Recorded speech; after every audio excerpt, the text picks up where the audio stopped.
How can you tell when a church is perfect?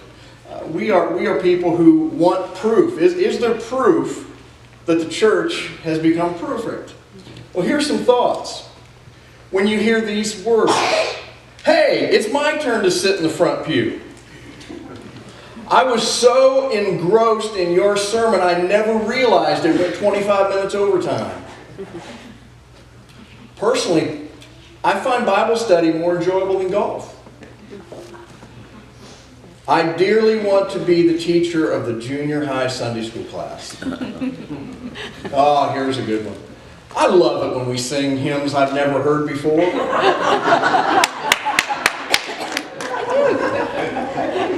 Okay, nothing inspires me and strengthens my commitment like a good sermon on tithing. Pastor, we'd like to send you to a continuing education seminar in Hawaii with your wife. And when you hear this, the church may be perfect. I've decided to give our church the $500 a month that I've been sending to television evangelists. Yeah. Now, one of my favorite stories of proving it is from that great holiday movie, A Christmas Story.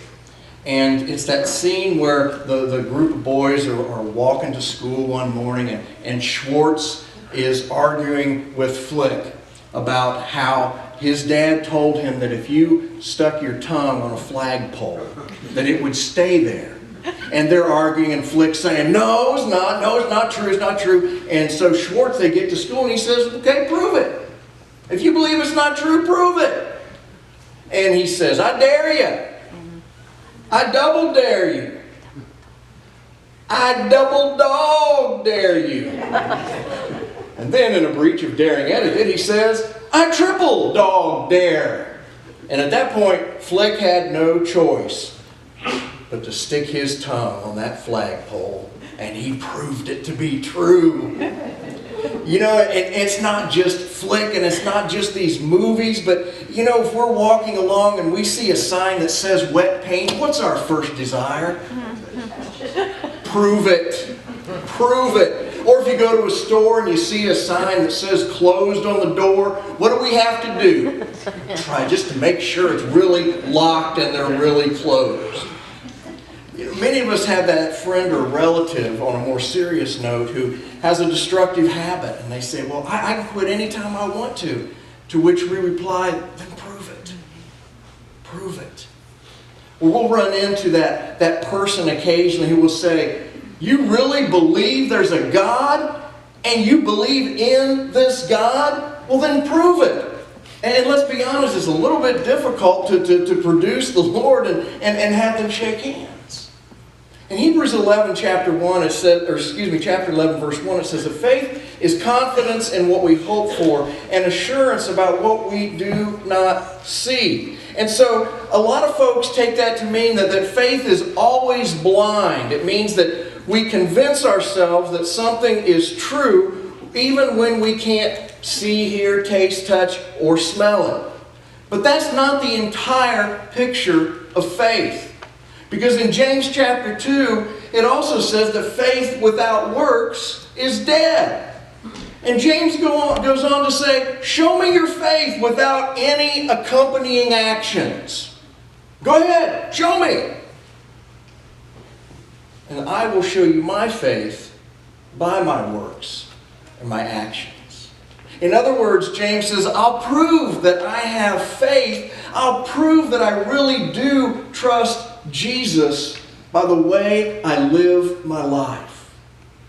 So taking both of these verses, yes, it's true. We believe in a God and in a future and in a life that we cannot see, hear, taste, touch, or smell. But we prove our faith by a way of life that can be seen, touched, tasted, heard, or smelled. It's easy to say we trust Jesus. It's easy to say we're all in. But what is it about our lives that proves it? Or we could turn that question just a little bit and make it even stronger. What is it about our lives that proves that we're not just a moral, ethical, hardworking atheist? And I believe that that is the big question that Jesus is asking in our scripture text this morning. So let's take our Bibles and turn to Luke chapter 12. Luke chapter 12. We're looking at verses 15 through 21, and it starts on page 1619 if you'd like to use the Bibles there in your pew. In Luke chapters 11 and 12, the theme there is really about priorities, about how our lives do reflect our true beliefs. And as usual, Jesus gets to the heart of the matter. And he makes it clear that our faith isn't based on some of the things that we do with our lives, but it's based on all that we do. See, Jesus doesn't call us to be some in. He calls us to be all in. And so, as often happened to Jesus, a large crowd, in fact, Luke says in the first verse of chapter 12 that a crowd of many thousands gathered around Jesus. And then somebody in the crowd stood up and shouted for some justice in his life. You see, it seems that his daddy had died and left two sons. And the one son grabbed all the inheritance and wouldn't give his brother the portion that was rightly his. Now, Jesus was not going to get caught up in their family quarrel, but he understood that the crux of their problem was something that everyone can relate to. Because the truth is, both of these boys were greedy. Even though the man only asked for his share, only what was rightly his of the inheritance, they both wanted something that they didn't work for, and they both thought that their lives would be so much better if that inheritance was in their possession. And so Jesus tells them a parable after he says these words in verse 15. Watch out! Be on your guard against all kinds of greed. Life does not consist in abundance of possessions. And then he told them this parable. The ground of a certain man yielded an abundant harvest. He thought to himself, what shall I do? I have no place to store my crops. And then he said, this is what I'll do. I'll tear down my barns and build bigger ones, and there I will store my surplus grain. And I'll say to myself, you have plenty of grain laid up for many years. Take life easy. Eat, drink, and be merry. But God said to him, you fool, this very night your life will be demanded from you. Then who will get what you've prepared for yourself? This is how it will be with whoever stores up things for themselves, but is not rich toward God. So here we have a man who's already wealthy. And then he has a bumper crop on top of that. Now his barns had always been sufficient until he hit this jackpot. And he knew that he couldn't just take the grain and pile it outside. It would get ruined by the weather. Plus, people would always be coming by and, kind of helping themselves to what was his. And besides, if it's out there and his other barns are full, then people can see how much he really has. And I believe that what was true in Jesus' day is definitely true in our day, that rich people don't want others to know just how much they really have. Because if we knew how much they had, we wouldn't put up with them complaining about prices like we all do. And they wouldn't seem as generous because people could still see how much they had left. This man in Jesus' parable reminds me of someone in our day who gives 10% of their income to charity because it eases guilt about being accused of being a tightwad, and it's a tax benefit. So their generosity really isn't because they care about others. It's all about themselves. This rich man who needed bigger barns never gave a thought to helping out someone who might not even have a barn. It never entered his mind that maybe the reason God gave him so much is so that he could help those who had so little. He only thought about himself and how all his stuff was there to serve him so that he could go out and sit by his pool in his Chase lounge every day and drink these little drinks with umbrellas in them. And he thought that his wealth gave him power and control and self-worth. But you know that this rich dummy also had another problem. He didn't think about anything beyond this life. Everything that mattered to him were the things that he could see, hear, taste, touch, and smell. And you know, everything was going great in his life until God showed up. And the Lord said to him, "You're going to die tonight." And you can bet that he heard that. That means that you're going to lose all power and all control over all your stuff. The Lord says to him, somebody else is going to get your goods, and you have absolutely no say in who gets it or how much they get. And so, big shot, what benefit is all of this stuff? It's more common to say, mine, mine, mine, mine, mine. And on top of that, have you noticed that the more we have, the more we just can't seem to live without? I guess it was about 10 years ago that the outdoor shed at the parsonage it had rotted to the point that it wasn't worth fixing. And so all of you very kindly made sure that we had a new shed put up for us to use. And it was a bigger shed. In fact, it was probably at least twice as big as the old one. And I had it filled to the brim within 3 months. Now, despite what my wife might tell you, it's not full of junk. It's stuff that I need. And you know, I've still got my very first vehicle. I really do. A 1978 Ford pickup. And I want to do some work on it. I want to make it look at least as good as it did when it was brand new. But before I can do that, I need a garage to keep it in. I need more room, and it needs to be enclosed room. I went to Martin's the other night. Susie sent me in to get a gallon of milk. And I'm going down the aisle, and I realized, and I go down this one aisle, I also need some Klondike bars. Need some Klondike bars! Boy, they're good. But you know, when the microwave goes kaput, we're going to get a new one right away. If you get a new outfit, Danny, what's the first thing you need to do? And what's the first thing before that? You need to accessorize. Get the shoes that match. If not, some jewelry to go along with it. Now please, please, please hear me. Stuff isn't evil. There is nothing wrong with having stuff. And I'm not trying to make you feel guilty if you make a lot of money or if you have a lot of money saved up. That's not what I'm saying, and that's not what Jesus said.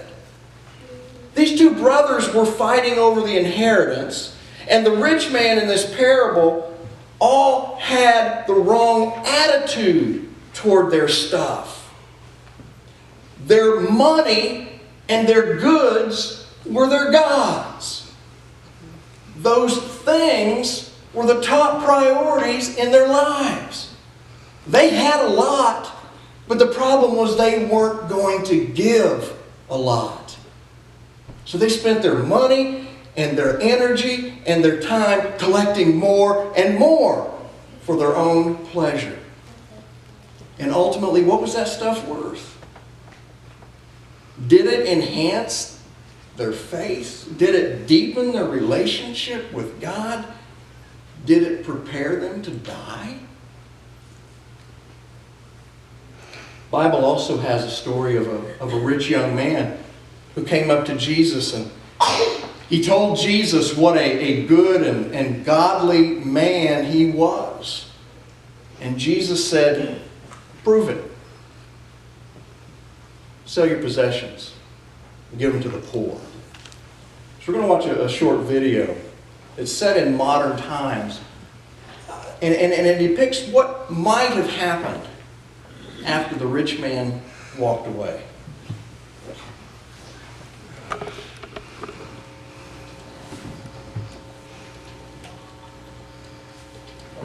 No, just move my appointment. I'm running late.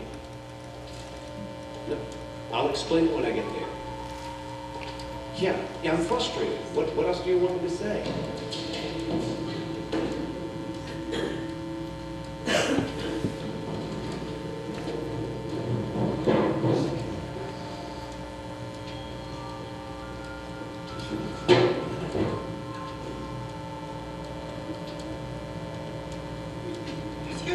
Excuse me, sir. Yeah. Are you the one that just down there talking with Jesus? Yeah. Yeah, okay. He's down there right now talking about how it's easier for a camel to get through an eye of a needle than it's for a rich man to get into heaven. We don't know what he's talking about. Do you mind just going back down there and explaining whatever you guys are talking about? Huh? I'm not interested. No, I am. I'm just telling you. Peter, hey, that's enough. How'd you know my name? Everybody knows Peter. Everybody knows the disciple that walked on water. I did. I walked on water. It was the most amazing thing. And how you fell in the water. Concentrate on the first part of the story. That's the best part. I walked on water. It was amazing. I walked on water. Anyway, listen, I'm not interested. Thank you. What do you mean you're not interested? You were there, you asked him, what should you do to inherit eternal life? And then you turned away. None of us got it. I mean, most people accept what he has to I say. came to help him. I wanted to come help this guy. I believed in everything that he stood for. I thought I'd get on his team and help him out. I'd go and talk to him. He asked me, am I doing all these things? I'm doing everything that he asked. And then he says, I'm not good enough. I gotta go do something else. Give up everything to follow him? No, that's not gonna happen. But you don't understand. I mean, it is so worth it. I mean, I don't know what he's told you to give up. But all of us have given up something. I mean, you one of us. We've all given up something. You've given up what? You've given up what? What'd you do before you followed him? I was a fisherman. You were a fisherman. So you gave up long hours, rough hands, smelling like a dumpster behind a long John Silver's. That's what you gave up. Do you understand who I am? Do you understand what I have? Do you know how you get these kind of things?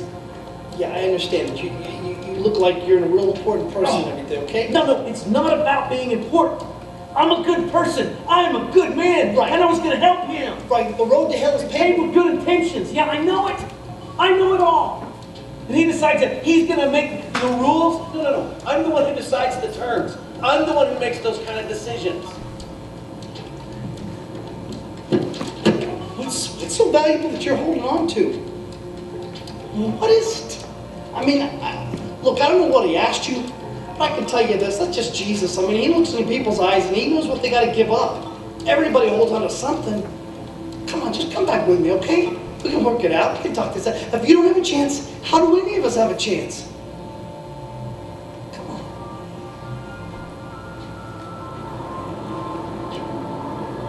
I can't. No, you can't. Listen to me. No. I can't. Okay, maybe I didn't present the case well. Come on, you could just come back. No. You bought into the lie. Bought into the lie.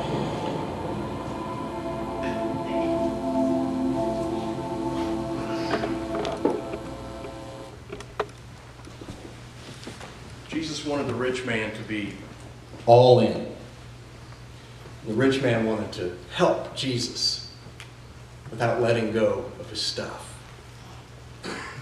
The two brothers that prompted Jesus' parable, and the rich man in Jesus' parable, and this rich man who walked away, would all probably deny vehemently that their stuff was their God. No way that's my God. No way it's controlling me. And yet the priorities in their lives were telling a different story. What might you be holding on to that is keeping you from going all in with Jesus. For some, let's be honest, it may be something as small as the cell phone and social media. If that cell phone is not your God, prove it. Turn it off and don't touch it for 24 hours. Social media is not your God? Give it up for 30 days. Prove it. For some, maybe shopping and just spending is your God. And if it's not, prove it. Go a month without buying anything except food and necessities that you need. According to our church treasurer's report, we have a lot of people who don't want to give their money to the church. Maybe it's fear. You don't think that God is able to provide all your needs. You say it though.